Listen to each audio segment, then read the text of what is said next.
totally just filmed this entire video only to realize my camera stopped recording 6 seconds into it. So hopefully I can actually record this.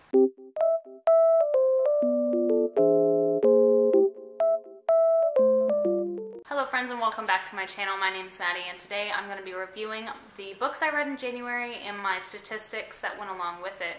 So in January I downloaded a reading journal that I use on GoodNotes from Etsy that I'll link down below, and I kind of started using it to track how many minutes I was reading per day, how many pages I was reading, and like how many days a month I was reading.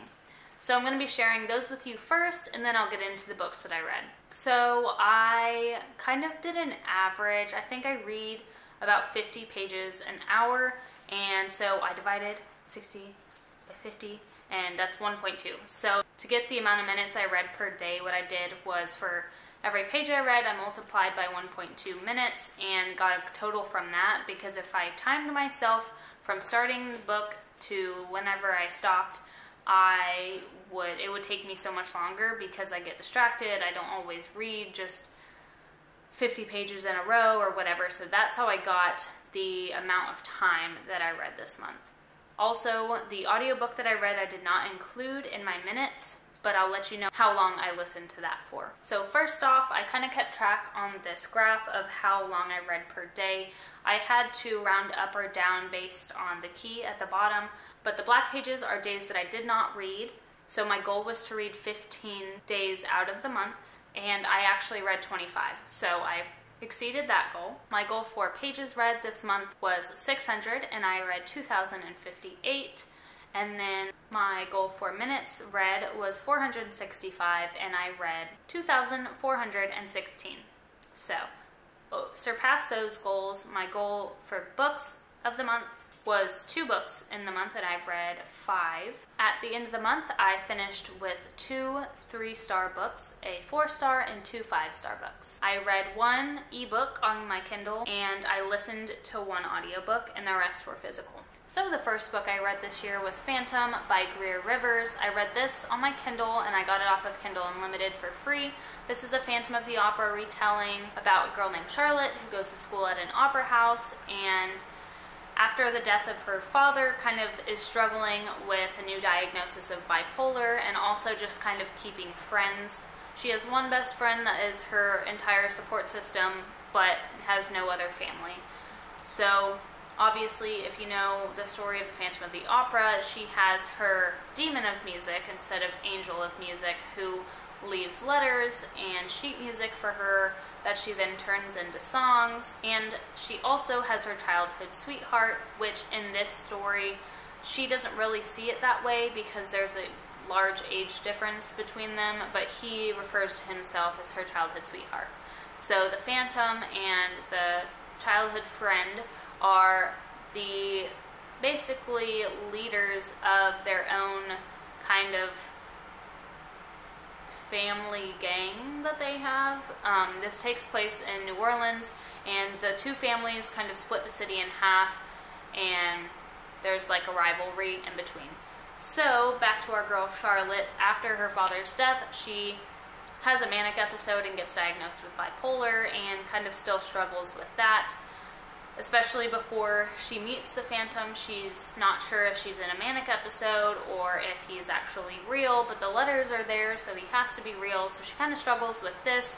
And also, there's still a mystery as to what happened to her dad. She was there when he died, but she doesn't know who did it or the story behind it, and she keeps referring to this darkness inside of her or whatever that you don't really know about until the very end of the book.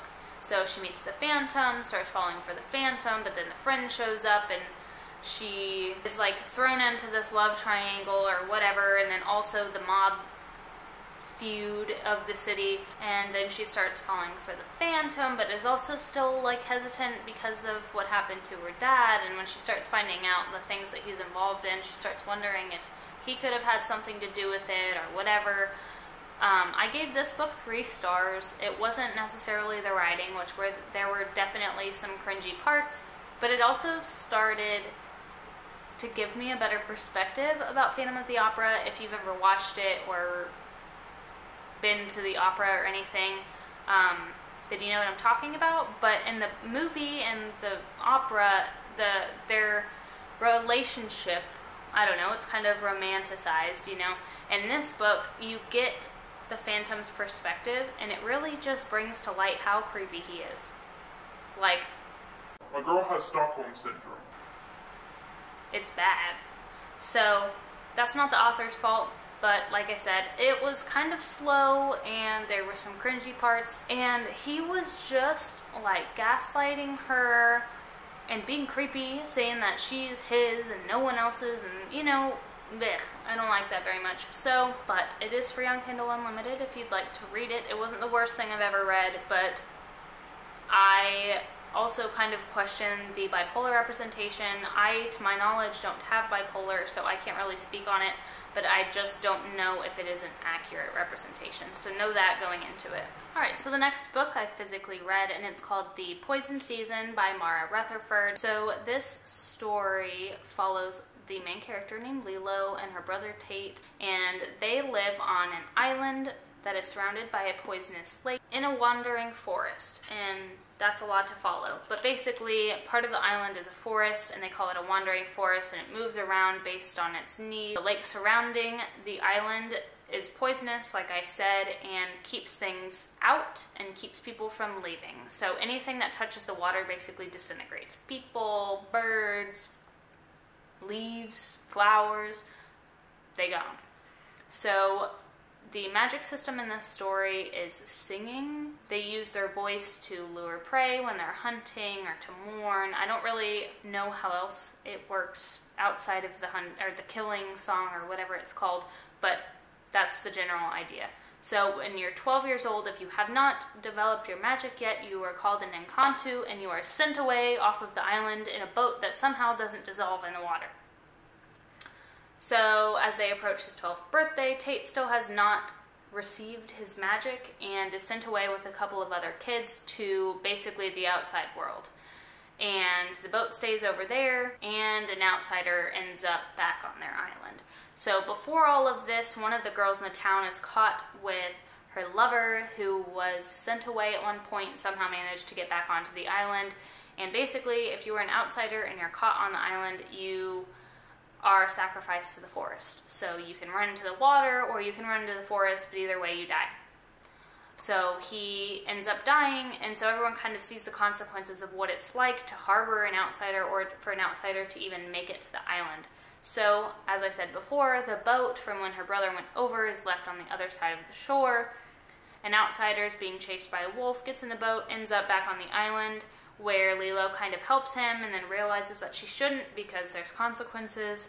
And anyways, her little relationship that she develops with this outsider kind of makes her question everything she's ever known, the rules and the forest and the water. And so you kind of follow along with them as they figure out the secret behind the island and the forest. And I gave this book 3 stars. It really wasn't that bad, but I think I've been not reading YA lately, so going back to YA has been different for me because there's not blood and gore and guts and smut and all of this stuff in this book, which doesn't make it bad, but I think that the pace was just slow, and the story, the climax was right at the very end, and I don't know. It was okay. It wasn't the best book I've ever read, but wasn't the worst, just like the last book I talked about. I don't know if I told you, but I got this from my Owl Crate box from January. So that's why I read it. I'm going to try to keep up with those because I have a bunch of books behind me that I still have not read from my Owl Crate and Fairy Loot from years ago. Toxic Trait. And the next book I read is From Blood and Ash by Jennifer L. Armentrout. This is the first book I've actually ever tabbed, and I had started it on my Kindle, so the tabs didn't start more till the middle of the book, but I feel like it has helped me pay more attention and kind of keep track of things more, and it'll help me when the new books come out because I can go back and like look at points that I felt were pertinent to the story. 5 stars. Obviously, I really, really, really liked this book, and I recommend that you read it. But I'll tell you what it's about. So this book follows a girl named Poppy, who is the chosen one, or the maiden, to her kingdom. And she lives with a duke and duchess that are keeping her safe because she's the chosen one by the queen. And her job as the maiden is to sit down and shut up, and that is it. She can't talk to most people. She's assigned basically like a chambermaid or handmaiden or something, a girl that she's friends with that kind of follows her around so she's not lonely, and that's the extent of it.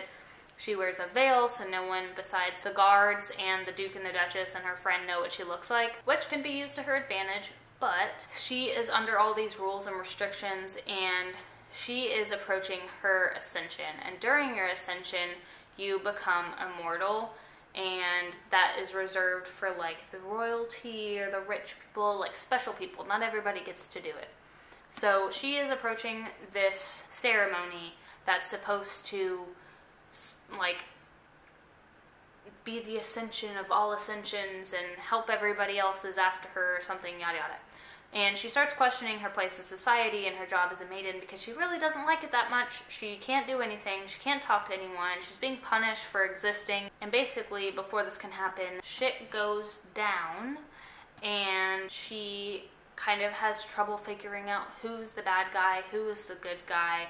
And like I said, still questioning everything she's ever known. The conflict of the story surrounds people called the dissenters, who are against the ascension and the ascended, which are all the important people, and they come in and kind of just wreck everything. And that's really all I can say without spoiling the big stuff.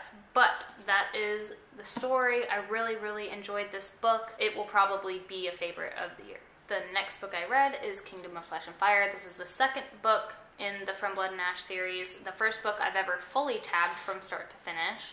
And this one I really enjoyed as well. I can't say much about it because it would spoil this book and the first book. But basically, after all of the stuff that happens in the first book, she kind of has to adapt to a new life and kind of learns more about herself and goes through a lot of changes. That's really all I can say. So, 5 stars for this one as well. I'm on the third one right now, but I'm kind of taking it slow because there's only 4 books published at this time, and the next one doesn't come out until July, and then the one after that comes out in October. So I'm trying not to rush through them because then I'll just be patiently waiting or impatiently waiting for the next books to come. And the last book I read is Girl, Serpent, Thorn. I actually listened to this on audiobook.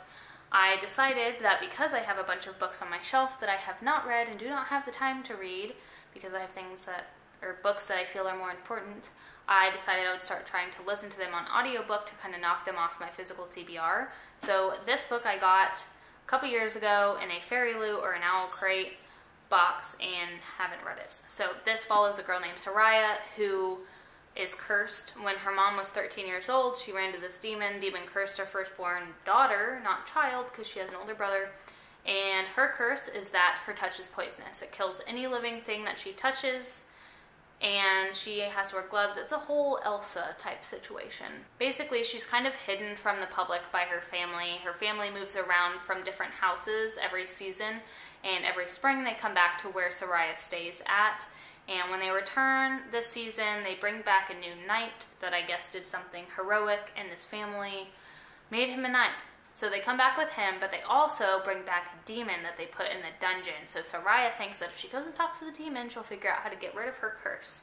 But there's a reason she has the curse, and you don't find that out till the end. But a whole bunch of stuff happens. Again, like I said, I can't spoil too much, but she learns a big lesson by the end of the book, and not everything is as it seems. So this book I gave 4 stars to. I kind of started zoning out towards the end of the audiobook, but that was my fault for listening to the entire thing in one day. But I did like it. I know that I wouldn't have pronounced the names the same had I read it physically, because most of the words come from Old Persian, Middle Persian, and Modern Persian, according to the back of the book. Your uncultured queen cannot pronounce anything. But anywho, that was 4 stars. And that was all the books that I read in January. If you've watched one of my other videos, you might have known that I was crocheting granny squares for every book that I've read. And I'm not caught up, and I still haven't done one for this book yet, but I figured I'd show you just in case you haven't seen. So I decided to crochet a granny square for every book I read, and then hopefully make a blanket someday. I might go back and do last year's or something, but because I'm going to need a lot, and there ain't no way I'm reading that many books this year. But this is for Phantom. It's just a little rose on a black background. It's supposed to be a rose, doesn't really look like it, but it's there. This one is for the poison season because it matches the background or the cover of the book, and lilies are kind of important in that book, so I crocheted a lily.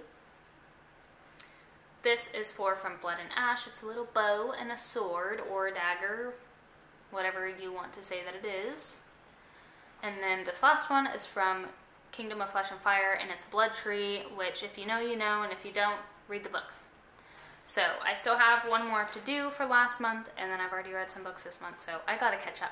But that concludes this video. If you have any recommendations for books to read, videos to make, anything like that, please let me know. Also, I started a gaming channel, which I'll link down below. I've made one video, but I'm planning on filming another soon. I just came out with this Wee Woo merch. If you're in emergency services, you may appreciate it. If not, I work on an ambulance, so that's why I made it. Otherwise, I don't really have any more updates. I'll probably have a weekly vlog coming out next week. I started clinicals and I'm super busy, and I have maybe 1 to 2 days off a week for this month, and then it kind of frees up a little bit next month, but not much, and then April everything should be back to normal. So I apologize if I go a little bit longer in between videos.